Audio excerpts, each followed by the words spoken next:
তার অপরাধের চিহ্ন ফেলে রাখতে, আর সেই চিহ্ন দিয়ে শুরু হবে আমার প্রকৃত সত্যের অনুসন্ধান। আমার কোনো প্রয়োজন নেই গৌরব, সব চিহ্নকে নিশ্চিন্ন করতে আমি তোর কাছে ছুটে এসেছি। পলাশ,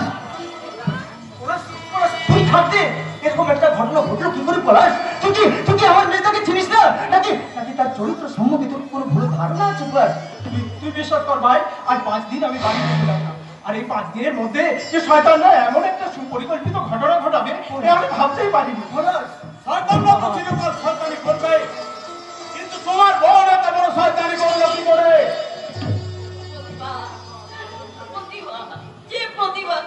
যে প্রতিভাকে নিয়ে আমাদের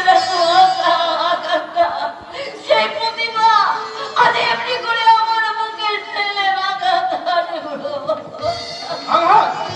আঘাত সে হারেনি বাঁচবা, আঘাত আনতে বাধ্য করেছে এই গ্রামের কিছু শয়তান। আজ বাড়িতে ফিরে আমি প্রতিমার মুখে সব কথা শুনে আমি ছুটে এ বাড়িতে ক্ষমা চাই, কিন্তু প্রতিমার মুখে কেন ঘটনার কথা শুনেছি, কিন্তু কি এমন সে লোক ঘটনা ঘটেছিল যার জন্য প্রতিমার মতো একটা মেয়ে ন্যায় নৈতিক জ্ঞান বিসর্জন দিয়ে দেউলিয়া হয়ে গেছে? বেশ তাহলে শুনুন। গতকাল সন্ধ্যায় প্রতিমা যখন উঠোনে ঝাড় দিচ্ছিল তখন হঠাৎ